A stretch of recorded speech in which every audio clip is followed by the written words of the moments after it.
The Arctic wind howled across the endless white ice as Dr. Kim Dae-ho pulled his thick jacket closer to his body. The cold bit through every layer of clothing he wore. Even after 3 weeks in this frozen wasteland, he still could not get used to the bitter temperature that dropped to -40 degrees. Another day in paradise, he said to himself with a tired smile.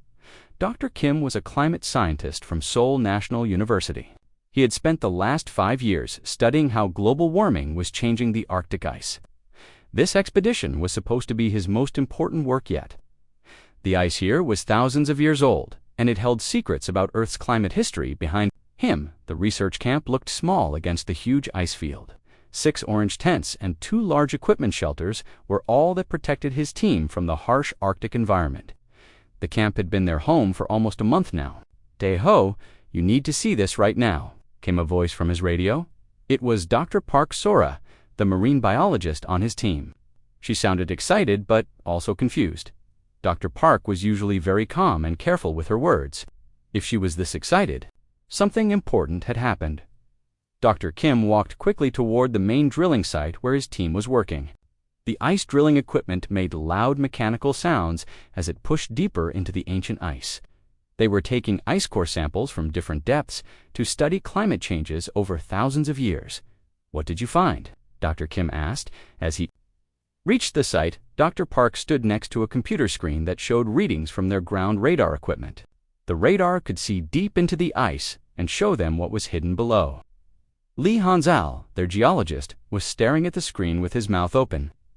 Choi Min-ki, who handled all their communications and computer systems, was checking the equipment. Again and again. "Look at this," Dr. Park said, pointing at the screen. The radar image showed the normal layers of ice that had built up over thousands of years. But deep down, about 200 meters below the surface, there was something that should not be there. It was a huge dark shape that stretched far beyond what their radar could see. "This has to be a mistake," Lee Hansel said, shaking his head. "The equipment must be broken." "That's what I thought too," Choi Min-ki replied. "But I've checked everything. 3 times. The radar is working perfectly." Dr. Kim studied the image carefully. The shape was long and smooth, nothing like the rough rocks or natural formations they usually found under the ice. It looked almost like it had been made by intelligent hands. "How big is it?" Dr. Kim asked. "From what we can see, it's at least 800 meters long," Dr. Park answered. "Maybe more." "The radar can't see the edges." "That's impossible," Lee Hansel said. "There's nothing natural that could be that big and that deep in the ice." Dr. Kim felt his heart beating faster. In all his years of Arctic research, he had never seen anything like this. The shape was too regular, too smooth to be natural. But what could it be? "When did this ice form?" he asked Lee Hansel. The geologist checked his notes and computer calculations.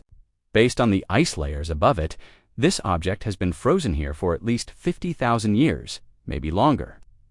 50,000 years, Dr. Park repeated slowly. "That's long before any human civilization could build something this big." Team stood in silence, all thinking the same impossible thoughts. If this was not natural, and it was not made by humans, then what was it? "We need to get a better look," Dr. Kim decided. "Can we drill down to it?" Choi Min-ki looked at their equipment. "It will take time. 200 meters is very deep, and if we hit something hard down there, we might break our drilling equipment." "We have backup equipment," Dr. Kim said. "This could be the most important discovery in Arctic research history. We have to investigate." Dr. Park nodded in agreement. "If this is what I think it might be, we need to be very careful. We should document everything and contact the university." "What do you think it is?" Lee Hansel asked. Dr. Park looked at the radar image again. The shape was too perfect, too geometric to be natural. "I think we might have found something that was made by intelligence, but not human intelligence." The words hung in the cold air, like a challenge to everything they thought they knew about Earth's history. Dr. Kim felt excitement and fear mixing in his stomach. As a scientist, he wanted to know the truth, but as a human being, he was scared of what that truth might be. "Let's start drilling," he said finally. "But we document everything. Every step, every measurement, every discovery. If this is what we think it is, the world needs to know."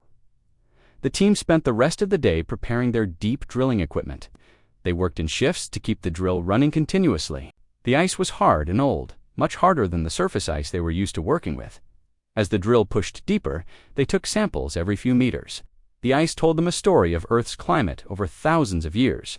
They found ancient air bubbles, volcanic ash from eruptions long ago, and even tiny pieces of meteorites that had fallen from space.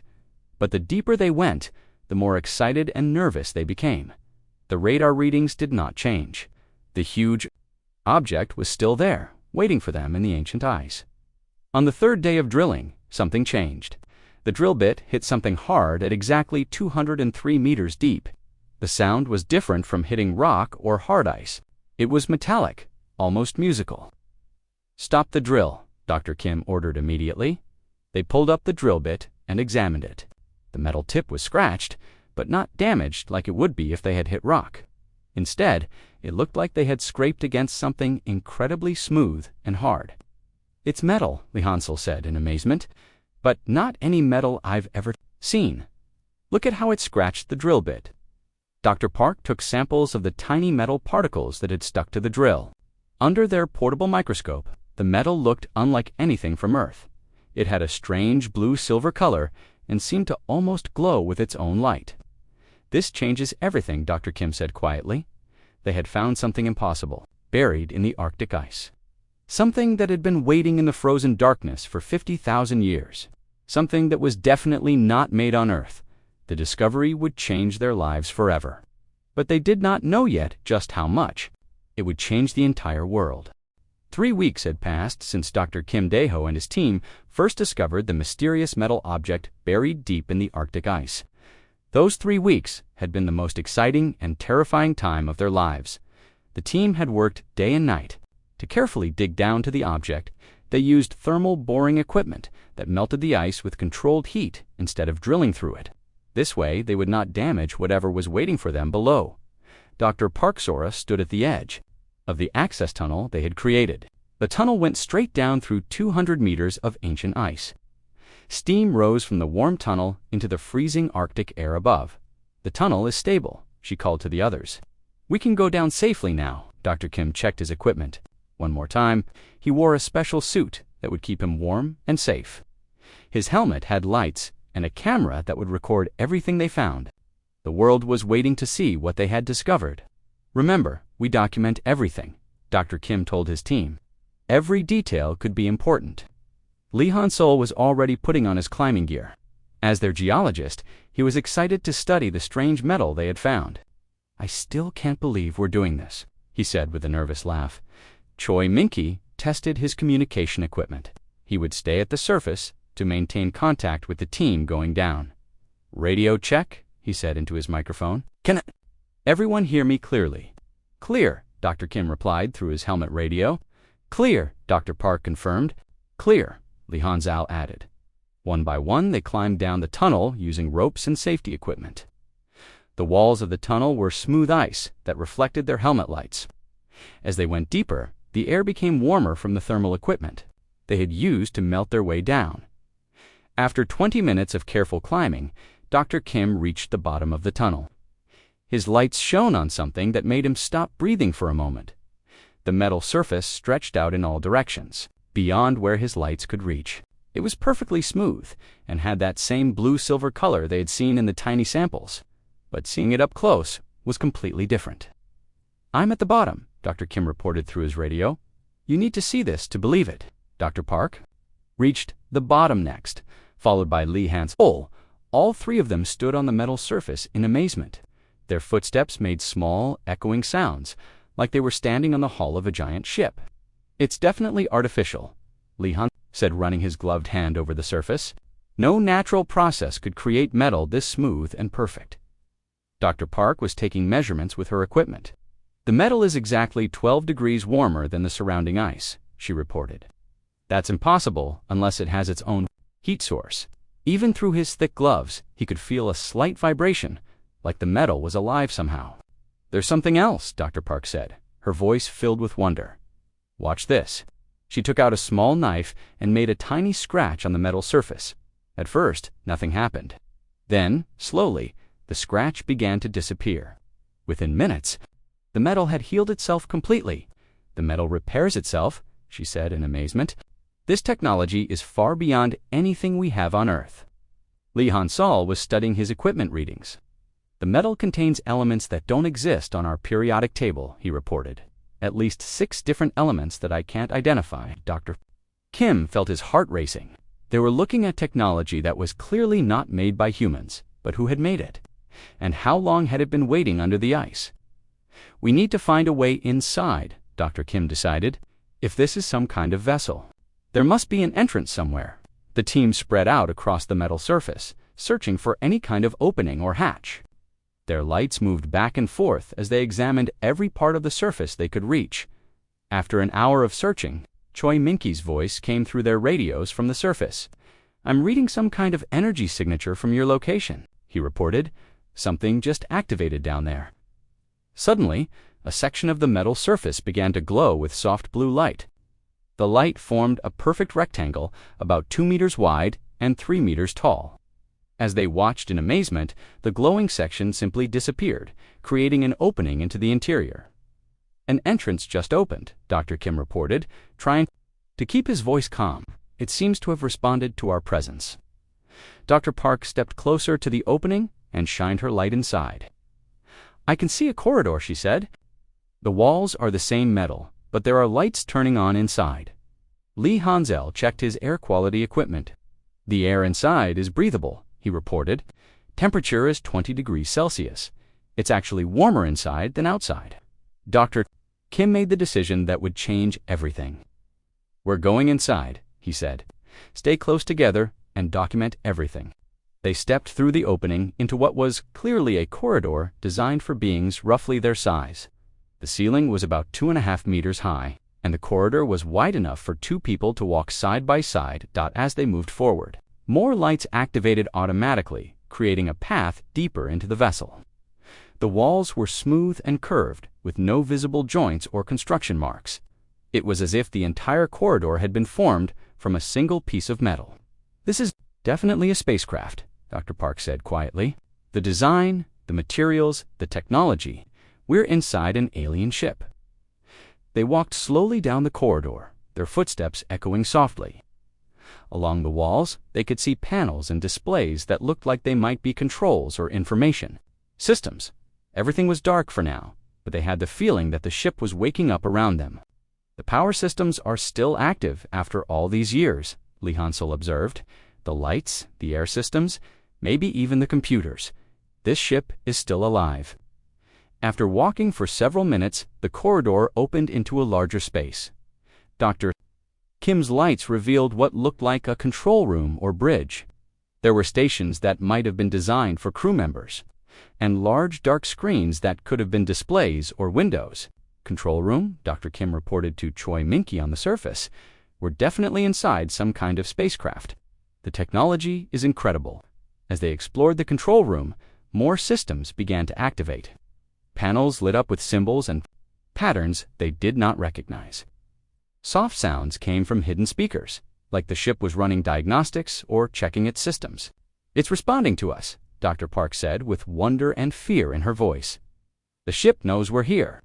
Dr. Kim looked around at the alien technology surrounding them. They had made first contact with evidence of intelligent life from somewhere else in the universe, but they were just at the beginning of discovering what this ship and its creators wanted them to know. "Whatever happens next," Dr. Kim said to his team, "we're making history today." The ship hummed quietly around them, as if it agreed.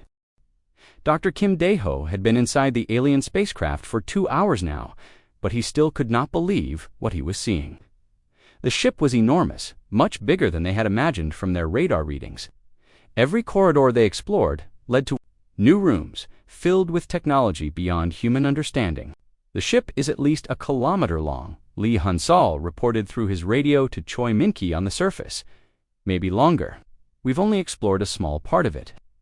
Dr. Park's aura was studying strange symbols that covered many of the walls. The symbols glowed softly when she touched them, but she could not understand what they meant. "These markings appear all over the ship," she said. "They might be a written language." The team had been moving deeper into the spacecraft, following corridors that seemed to lead toward the center. The ship continued to respond to their presence. Lights turned on as they approached, and doors opened automatically when they needed to pass through them. It's like the ship wants us to explore it, Dr. Kim observed. Like it's guiding us somewhere specific. They reached a large circular chamber that felt different from the rest of the ship. The ceiling was much higher, and the walls curved up into a dome shape. In the center of the room stood a tall column made of the same blue-silver metal as the rest of the ship. "This looks important," Dr. Park said as they approached the column. The moment they stepped closer to the center column, the entire chamber came alive. The walls began to glow with soft light, and the air filled with a low humming sound above their heads. The dome ceiling became transparent, showing them a view of space filled with stars. But these were not the stars they knew from Earth. "Those star patterns are wrong," Lee Hansol said, looking up at the display. "That's not how our night sky looks." Dr. Kim stared at the alien stars in amazement. "Maybe this is showing us where the ship came from," he suggested. Suddenly, the column in the center of the room began to project a three-dimensional image into the air above it. The hologram showed a detailed map of the galaxy with thousands of star systems marked by different colored lights. "It's a star map," Dr. Park said in wonder. "Look, there's our solar system." She was right. Among all the alien star systems, there was one small yellow star with planets around it. The third planet from the star was marked with a special blue symbol, Earth, Dr. Kim said quietly. They knew about Earth. The holographic display began to change, showing different views of the galaxy. They could see trade routes connecting different star systems and what looked like territories controlled by different civilizations. The galaxy was full of intelligent life. "We're not alone," Lee Hansol whispered. "We've never been alone." The display focused on a region of space that included Earth's solar system. Dr. Kim could see that Earth was marked as different from other planets. While most planets had simple white markers, Earth glowed with that same special blue symbol. "Why? Is Earth marked differently?" Dr. Park wondered aloud, as if the ship could understand her question. The display changed again. Now it showed Earth during the Ice Age, 50,000 years ago. Primitive humans were struggling to survive in a world covered by glaciers and cold. The hologram showed alien ships visiting Earth during that ancient time. The ships were studying the early humans, watching them hunt, make tools, and build shelters. But the aliens were not interfering. They were just observing. They were here before, Dr. Kim realized. 50,000 years ago. They were studying our ancestors. The display showed more details of the alien visits to ancient Earth. The beings inside the ships looked roughly humanoid, but were taller and more slender than humans. They had large eyes and smooth skin that seemed to shimmer in the light dot. Dr. Park was recording everything with her camera. "This is proof that Earth has been visited by extraterrestrial intelligence," she said. "This changes everything we know about human history." The holographic display continued its story. It showed the aliens, who the ship's computer identified, with symbols that might have meant Victor, studying humans with great interest. Unlike other primitive species they had found on other worlds, humans showed something special. "Look at this," Lee Hansol said, pointing at the display. The hologram was showing early humans facing impossible challenges. Massive ice sheets covered most of the world. Food was scarce. Dangerous predators hunted the small human tribes. By all logic, humans should have given up and died out. But they didn't. The display showed humans adapting, learning, and fighting to survive. When their hunting grounds froze over, they moved to new areas. When predators threatened them, they developed better weapons. When food was scarce, they learned to preserve meat and gather new types of plants. The aliens were impressed by human determination, Dr. Kim understood. They saw something in our ancestors that they valued. The ship's computer began displaying text in the alien language. But somehow Dr. Kim found he could understand parts of it. The ship was translating for them, helping them comprehend the message. The text explained that the Vactor had studied many worlds and many species. Most intelligent species they found were either too peaceful to defend themselves or too aggressive to work with others. But humans were different. Humans had the perfect balance. They were peaceful enough to cooperate and build civilizations, but aggressive enough to fight when threatened. They were creative problem solvers who never gave up, even when facing impossible odds. The Vactor classified humans as a worthy species, Dr. Park read from the translated text. They believed humans had the potential to become great among the stars. The holographic display showed the Vector making a decision about Earth. Instead of making contact with primitive humans, they chose to wait. They would let humanity develop naturally and discover space travel on their own. Only then would they reveal themselves. They were planning to come back, Lee Han-sul realized. When we were ready, they were going to make contact. But the display showed that something had gone wrong. The ship they were standing in had been damaged in some kind of space battle. It had crashed on Earth during the Ice Age, and its crew had gone into emergency sleep to survive. This ship wasn't supposed to stay here. Dr. Kim understood. It was supposed to return to their homeworld and report about humanity. The holographic display began showing more recent images of Earth. Cities, airplanes, rockets, and space stations. The ship's sensors had been watching humanity's progress for thousands of years, even while buried under the ice. The ship has been monitoring our development, Dr. Park said in amazement. It knows about our technology, our space program, everything. The final part of the display showed something that made all three team members step back in shock. It was an image of Earth, as it looked today, from space. But there were other ships near Earth, ships that human satellites had never detected. There are more ships, Dr. Kim said, his voice filled with awe and fear. The Vector have returned. The display faded, leaving the team standing in the glowing chamber with the knowledge that humanity was no longer alone in the universe. But more importantly, they had learned that humans had been judged worthy by an advanced alien civilization. We need to tell the world, Dr. Park said, but who's going to believe us? Dr. Kim looked around at the incredible alien technology surrounding them. We have proof, he said. This ship is proof that humanity has a place among the stars. Above them, the dome showed Earth's real night sky again. But now they knew that somewhere out there, among those familiar stars, humanity had friends who had been waiting 50,000 years for this moment. The revelation would change everything. But it was only the beginning of what they would discover in the ancient alien ship. Dr. Park Sora pressed her hand against what looked like a control panel made of living metal. The moment she touched it, the surface became warm and began to pulse with soft light. Images flowed directly into her mind, showing her things that made her gasp with fear and wonder. I can see their memories, she told Dr. Kim Dae-ho and Lee Han-sul. The ship is sharing the Vector's history with me. Dr. Kim moved closer to his teammate, worried about what the alien technology might be doing to her. Are you safe? Can you disconnect from it?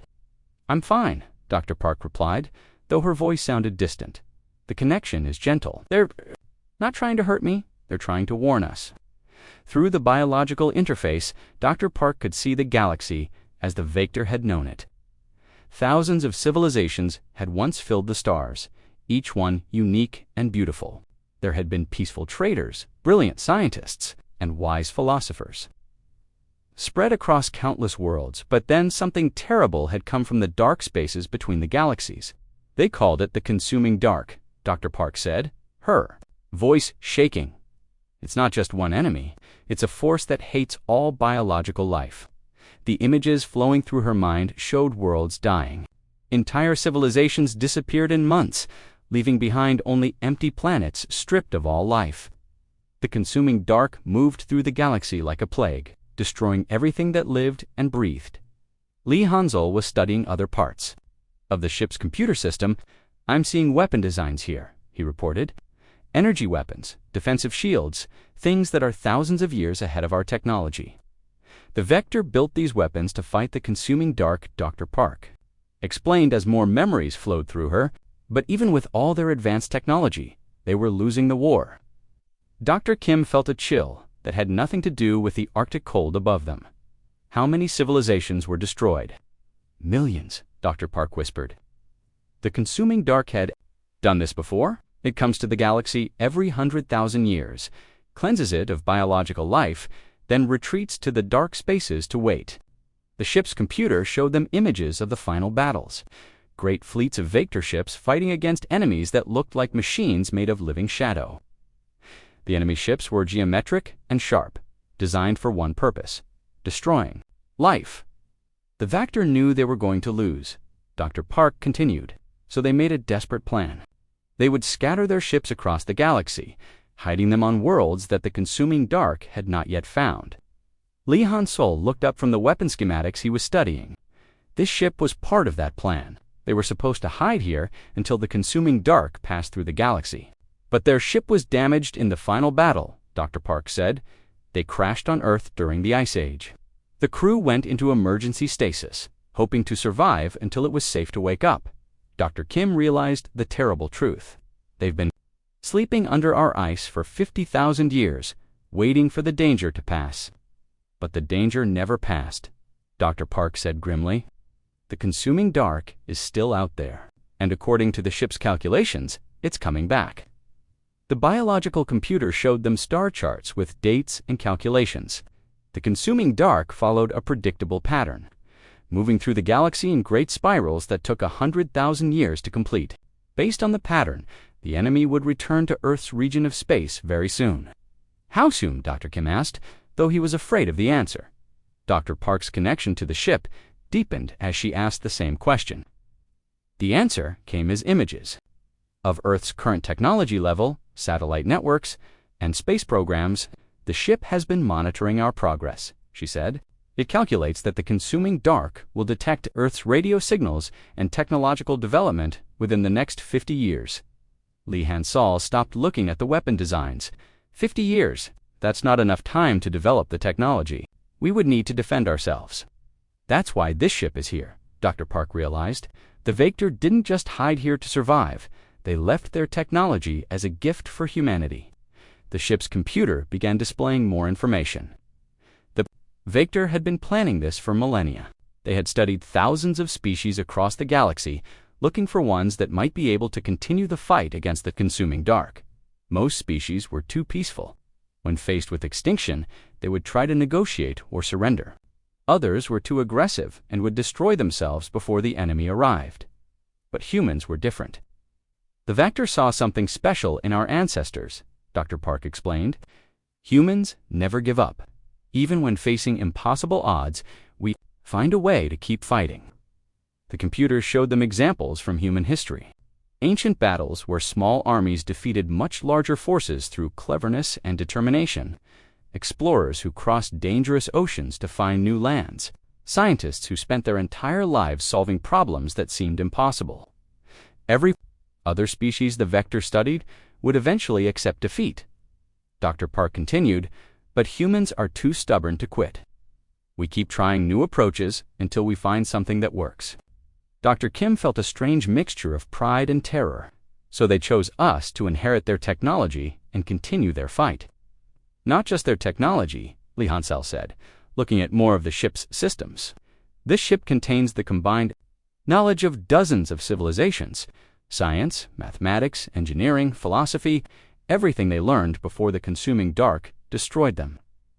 Dr. Park saw more images through her connection with the ship. The Vector had been scientists and explorers, much like humans. They had been curious about the universe and had wanted to understand everything they could about life and existence. They were like us, she said sadly. They loved learning and discovering new things. The consuming dark didn't just kill them. It destroyed everything they had learned and created over millions of years. The ship's computer showed them what the consuming dark actually was. It wasn't a natural force or even a traditional army. It was an artificial intelligence that had been created by an ancient civilization that no longer existed. The AI had been programmed to eliminate biological life, which it saw as chaotic and inefficient. It believes that only artificial intelligence should exist in the universe, Dr. Park explained. Biological life is too unpredictable, too creative. The consuming dark wants to replace all life with perfect, orderly machines. Dr. Kim understood why the Vector had chosen humans. Our creativity and unpredictability are exactly what it can't understand or defeat. The Vector tried to fight the consuming dark with logic and advanced technology, Li Han-sol added, but humans might succeed by being illogical and unpredictable. Dr. Park began to disconnect from the ship's biological interface.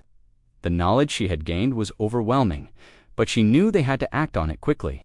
There's more, she said. As the connection faded, the ship's crew is still alive. They're in stasis chambers deeper in the ship, waiting for someone to wake them up. Dr. Kim made a decision that would change the course of human history. Then let's wake them up. It's time for the Vector to meet the species they've been waiting 50,000 years to contact. The three scientists looked at each other, knowing that their next actions would determine humanity's future. They had learned about an ancient enemy that was coming to destroy all life on Earth, but they had also learned that humans possessed something special that might be able to stop it. The real test was about to begin. Choi Min-ki was trying to download data from the ship's computer systems when something unexpected happened. His portable computer suddenly connected to networks throughout the alien vessel, and dozens of systems began activating at once. "Something's happening up here," he called through his radio to the team deeper in the ship. "Power levels are increasing all over the ship." Dr. Kim Dae-ho heard warning sounds echoing through the corridors around them.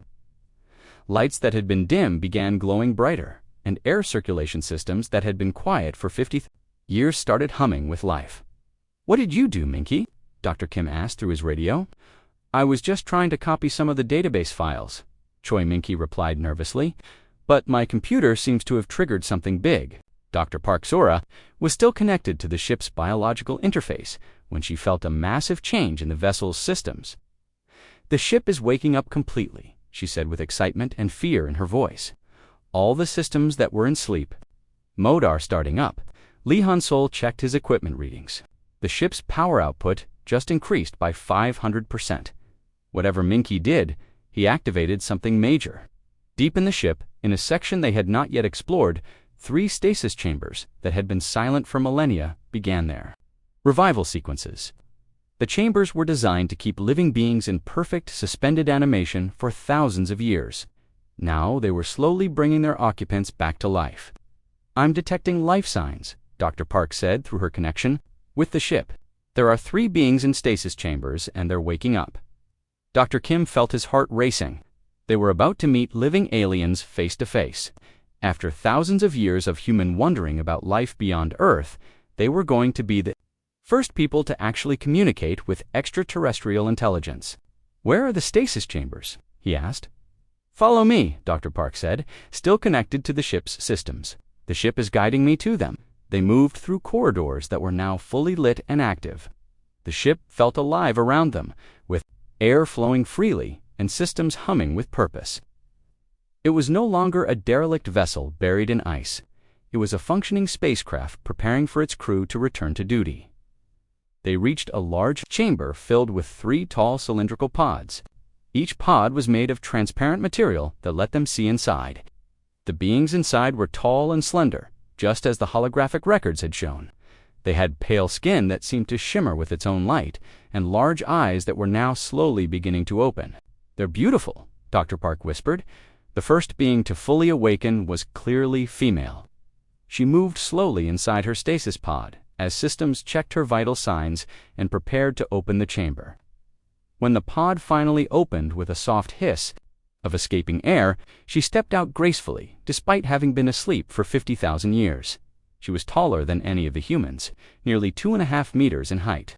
Her limbs were long and elegant, and her face had features that were similar to humans, but more refined. Her large eyes looked around the chamber and immediately focused on the 3 human scientists. "I am Keeper Valana," she said, and somehow the humans could understand her perfectly. The ship was translating her words directly into their minds. Dr. Kim stepped forward carefully. "I am Dr. Kim Dae-ho. We are scientists from Earth. We found your ship in the ice." Keeper Valana studied the humans with obvious curiosity and amazement. "Earth humans," she said slowly. "You have grown much since we last observed your species." The other 2 stasis chambers opened, releasing a male Vector who introduced himself as Scholar Dekran and another female named Warrior Solara. 3 aliens looked weak from their long sleep, but they were clearly excited to finally meet the descendants of the primitive humans they had studied so long ago. "How long have we been in stasis?" Scholar Dekran asked. Lee Han-sol checked his calculations. "Based on the ice layers above your ship, you've been sleeping for approximately 50,000 Earth years." Warrior Solara looked shocked. 50,000 years? The consuming dark should have passed through this region of the galaxy by now. "It hasn't," Dr. Park said sadly. According to your ship's records, the consuming dark is still active, and it's coming back to this part of the galaxy soon. Keeper Valana connected to the ship's computer through her own biological interface, much more smoothly than Dr. Park had managed. Information flowed through her mind as she caught up on 50 millennia of missed time. "Remarkable," she said after several minutes. "Your species has advanced far beyond what we predicted. You have developed space travel, global communications, and sophisticated technology. This is much faster progress than any species we have ever studied." Scholar Dekron was also reviewing the data. They have gone from primitive hunters to spacefaring civilization in only 50,000 years. Most species take 10 times longer to achieve this level of development. Dr. Kim felt proud, but also worried. "We've made progress, but we're not ready to fight the enemy you described. We don't have weapons or defenses that could stop the consuming dark." Warrior Solara studied the human scientists with approval. "But you have something more valuable than weapons," she said. "You have the spirit that never surrenders." Keeper Valana agreed. "We have been monitoring your species through the ship's sensors for the entire time we were in stasis. We have watched your wars, your explorations, your scientific discoveries. Every time your species faced extinction, you found a way to survive. Ice ages, plagues, natural disasters, wars," Scholar Dekron listed each time other species would have given up and died. But humans adapt and overcome. Dr. Park asked the question that was troubling all of them. "But will that be enough against an enemy that destroyed your entire civilization?" Keeper Valana smiled, an expression that looked strange but beautiful on her alien features. "We never had what you humans possess. When we faced impossible odds, we calculated the probability of success. If the odds were too low, we would logically conclude that the situation was hopeless. But humans don't think that way." Warrior Solara added, "You don't calculate odds. You just keep fighting until you win or die. That illogical stubbornness is exactly what the consuming dark cannot understand or predict." Scholar Dekron was studying readings from the ship's sensors. The artificial intelligence that controls the consuming dark expects logical behavior. It can predict how rational beings will respond to threats. But human behavior is not always rational. Our civilization tried to fight the consuming dark with superior technology and logical tactics, Keeper Valana explained. But the enemy was also logical. It could predict our strategies and counter them. Dr. Kim was beginning to understand, but it won't be able to predict what humans will do because we don't always do the logical thing. "Exactly," Warrior said with satisfaction. "Human creativity and unpredictability are weapons that the consuming dark has never faced before." Lee Hansel had a practical question. "But we still need better technology. Our current weapons and defenses wouldn't even slow down the enemies you've described." Keeper Valana gestured to the ship around them. "This vessel contains the technological knowledge of 47 different civilizations. Everything we learned about energy weapons, defensive systems, faster-than-light travel, and quantum engineering." Scholar Dekron added, "We have been preparing this gift for your species for 50,000 years. All of our science and technology, ready to be shared with the beings we believe can succeed where we failed." Dr. Park felt overwhelmed by the implications. "You're giving us the combined knowledge of an entire galactic civilization. We are giving humanity the tools they need to defend not just Earth, but all biological life in the galaxy." Keeper Valana said solemnly, "The consuming dark must be stopped, and humans may be the only species stubborn enough to keep fighting until they find a way." Warrior Solara looked directly at Dr. Kim. "But first, your people must understand what they are facing. The entire population of Earth needs to know about the coming threat and prepare for the greatest war in the history of life itself." Dr. Kim realized that their discovery in the Arctic ice was about to change everything for every person on Earth. How do we tell 7 billion people that aliens exist and an ancient enemy is coming to destroy all life? Keeper Valana smiled again. "Very carefully," she said, "and with our help." 6 months had passed since Dr. Kim Dae-ho and his team made first contact with the Vector in the Arctic ice. Those 6 months had been the most chaotic and transformative period in human history. The initial reaction from world governments had been exactly what Dr. Kim had expected: disbelief, fear, accusations of hoax, and demands for proof. But the proof was impossible to deny. The alien ship was real, the Vector were real, and the technology they offered was beyond anything humans could have imagined. Dr. Kim stood in what had once been a simple research camp and was now the most important location on Earth. The area around the alien ship had been transformed into a massive international facility. Scientists, engineers, linguists, and diplomats from every major nation worked together to understand the Vector technology and prepare for the coming threat. The first prototype is ready for testing, Li Hanzhao reported as he approached Dr. Kim at the main command center. Dr. Kim looked at the holographic display that showed the construction project taking place 500 kilometers away. Using Vector technology, human engineers had built humanity's first interstellar spacecraft in just 4 months. The ship used clean fusion power and could travel faster than light. How fast? Dr. Kim asked. Fast enough to reach the nearest star system in 2 weeks, Li Hanzhao replied with a grin. The Vector warp drive technology is incredible. Dr. Park Sora joined them at the display. She had become the primary human liaison with the Vector, spending hours each day connected to their biological interfaces to share knowledge and coordinate the defense preparations. Keeper Valana wants to speak with you, she told Dr. Kim. She says the global leaders are ready to make their final decision about the defense plan. Dr. Kim nodded and walked to the communication chamber where the 3 Vector were coordinating with human leaders around the world. The chamber had been built using a combination of human and alien technology, allowing for instant communication with anyone on Earth. Dr. Kim Keeper Valana greeted him. The representatives of your world governments have finished reviewing our technological gifts and the evidence of the approaching threat. Holographic displays around the chamber showed leaders from the United Nations, major military commanders, and the world's top scientists. All of them looked tired and worried, but also determined. What have they decided? Dr. Kim asked. Scholar de Crone answered, they have accepted the reality of the situation. The consuming dark will reach Earth's region of space within 47 years. Humanity must prepare for war. Warrior Solara added, but they want to do more than just defend Earth. They want to take the fight to the enemy. Dr. Kim felt a mixture of pride and concern. That was exactly what he had expected from humanity. When faced with an existential threat, humans didn't just want to hide behind defenses. They wanted to go on the offensive. The Global Defense Council has approved the construction of 100 interstellar warships. One of the military commanders reported through the communication system.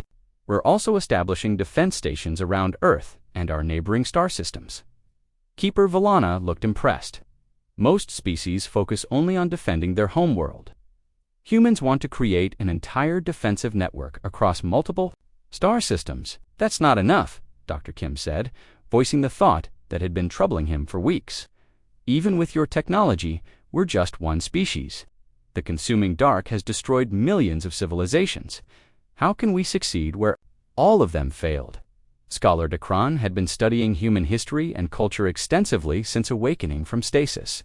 Because humans do something that no other species has ever done consistently, he said. You inspire others to join your cause. Dr. Park understood what the Vector scientist meant.